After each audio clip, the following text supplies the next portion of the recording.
살다 보면 우리의 마음을 지키는 것이 너무나 어렵다는 것을, 남을 속이기가 더 쉽다는 것을 우리가 절감할 때가 있습니다.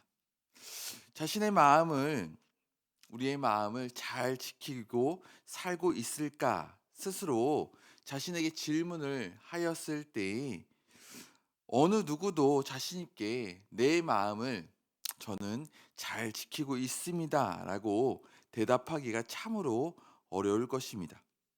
왜냐하면 우리의 마음 속에 사랑과 희락과 화평과 오래 참음과 자비와 양선과 충성과 온유와 절제 등 그렇게 좋은 성령의 열매들만이 우리의 마음 속에 있는 것이 아니기 때문입니다.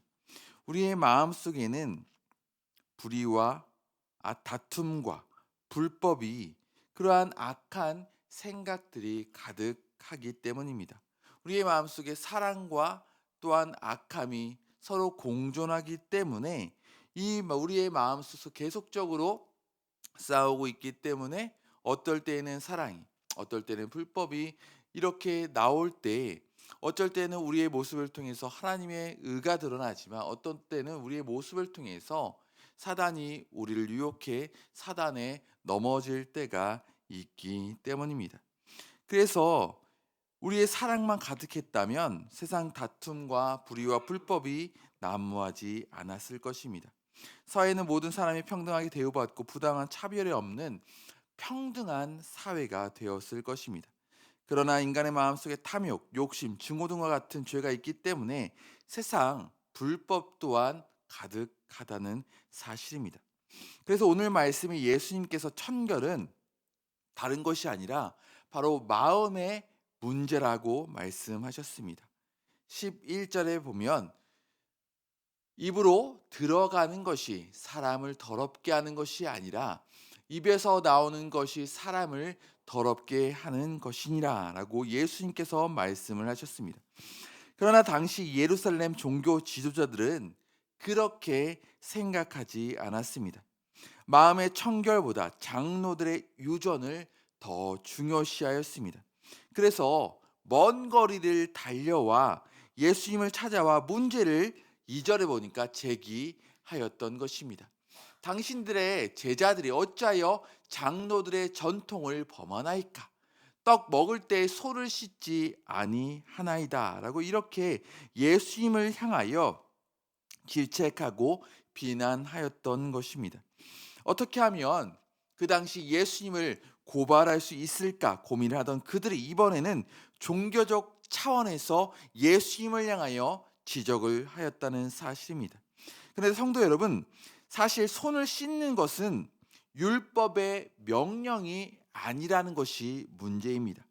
지금 그들은 율법이 아닌 장로들의 전통, 그들이 만든 전통에 근거하고 있습니다. 여기서 장로들의 전통이란 모세 시대부터 장로들을 통해 구전되어 온 율법을 말합니다. 여기에 점점 해석이 덧붙여졌습니다. 신약 시대에는 엄청난 양의 불문율로 자리 잡았다고 합니다. 처음에는 율법을 잘 지키기 위하여 그렇게 장로들이 전통을 만들었습니다. 좋은 의도를 가지고 어떻게 하면 그 하나님의 말씀을 잘 지킬 수 있을까 만들어졌지만 시간이 지나면서 주객이 전도되어 율법과 해석이 다른 경우에도 하나님의 말씀을 더 권위 있게 생각하기보다 전통을 더 권위 있게 여기고 하나님의 말씀을 무시해 버린 것이 바로 문제였습니다. 장로들의 전통 안에 들어있는 내용 중에 하나는 음식을 먹기 전에 손을 씻는 것이었습니다.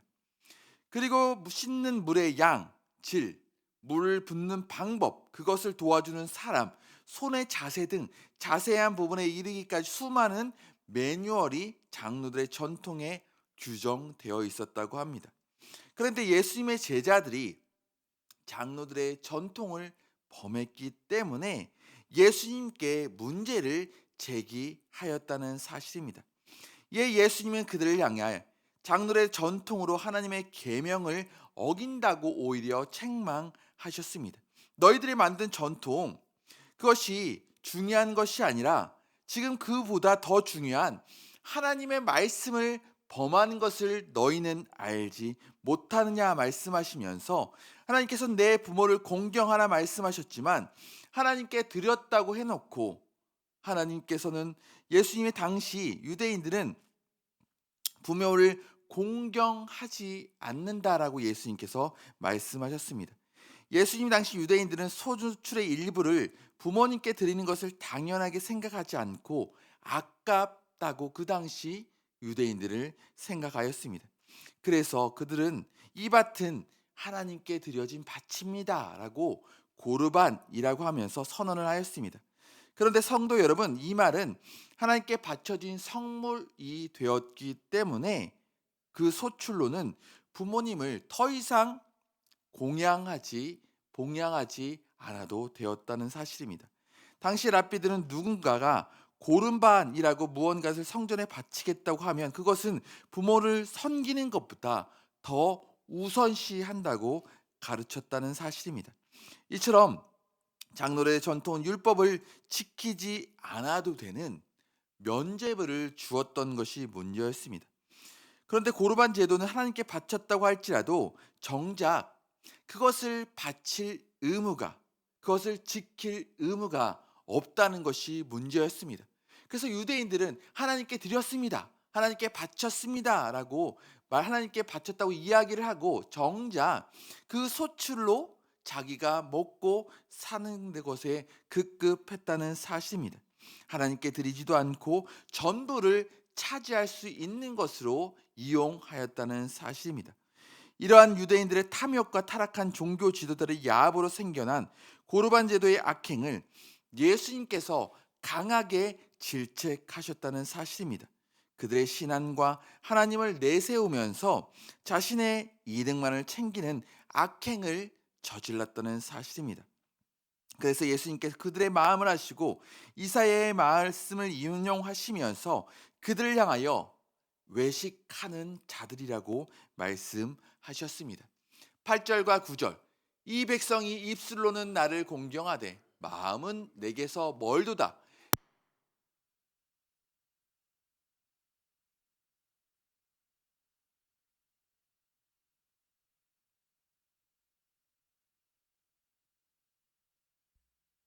좋은 척, 주님을 사랑하는 척 하였습니다.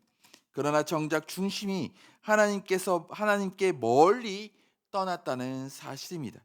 그들은 철저히 사람의 계명, 장로들의 전통, 그것을 내세우면서 자기의 유익만 구하고 내 이기심을 채웠다는 사실입니다.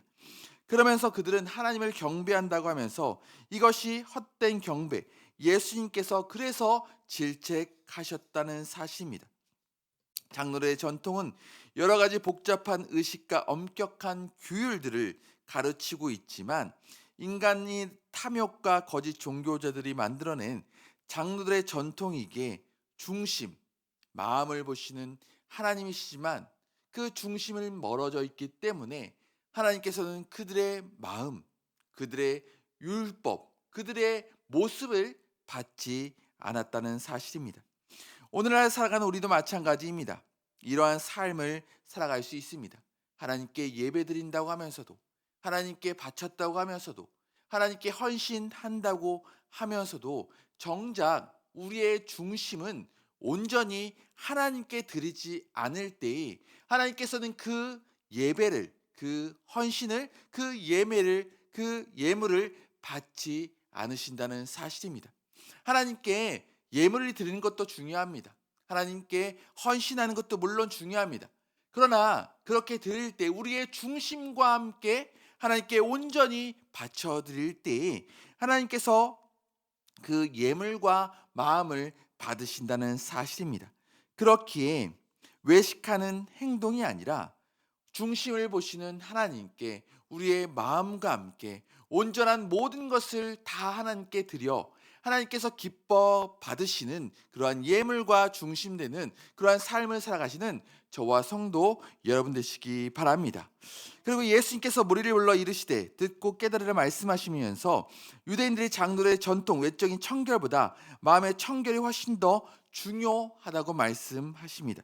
이에 제자들이 나와서 바리새인들이 예수님의 말씀을 듣고 감정이 상했다고 말하자 예수님께서 심은 것마다 내 하늘 아버지께서 심은 것은 뽑힐 것이라고 말씀하십니다.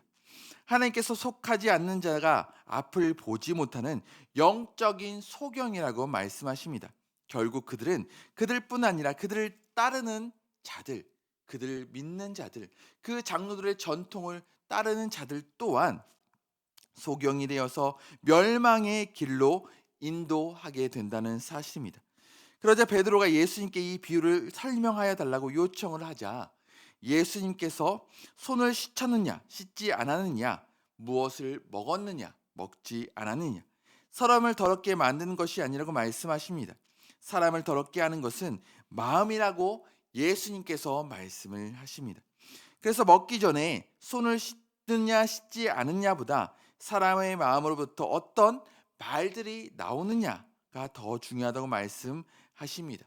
19절 마음에서 나오는 것은 악한 생각과 살인과 간음과 음란과 도둑질과 거짓 증거와 비방이니 그래서 예수님께서는 그래서 예레미야 17장 10절 만물보다 거짓되고 심히 부패한 것은 마음이라 누가 능히 이를 알리오마는 이라고 말씀을 하십니다. 심히 부패한 것이 바로 우리의 마음입니다.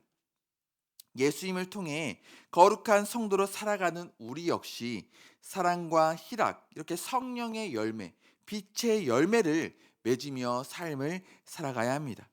우리의 마음을 철저하게 지켜야 한다는 사실입니다. 성도 여러분, 우리의 마음을 지키는 것이 너무나 어렵습니다. 겉으로 우리는 눈에 보이는 것에 치중하기는 너무나 쉽습니다. 우리의 몸을 단장하고 화장을 하고 좋은 옷을 입고 거칠에 외식적으로 다른 사람들에게 보여주는 그러한 삶을 살아가는 것은 너무나 쉽습니다. 하지만 우리의 마음, 다른 사람들은 모른다고 할지라도 중심을 보시는 하나님이십니다. 그렇게 우리의 마음 날마다 점검하시고 지키셔서 중심을 지키시는 하나님, 그 하나님의 마음이 어떻을까라고 기억하시면서 우리의 진실한 마음으로 하나님과 이웃을 사랑하며 그럴 때 하나님이 저와 성도 여러분을 인정해 주시고 하나님 나라에 올라가게 되었을 때 하나님께서 잘했다 칭찬해 주실 것입니다. 그렇기에 외적인 모습보다 내적인 모습을 지키기에 최선을 다하며 삶을 살아가시는 저와 성도 여러분 되시기 바랍니다. 기도하겠습니다. 참 좋으신 하나님, 유대인들은 겉을 지키는 데 힘썼습니다.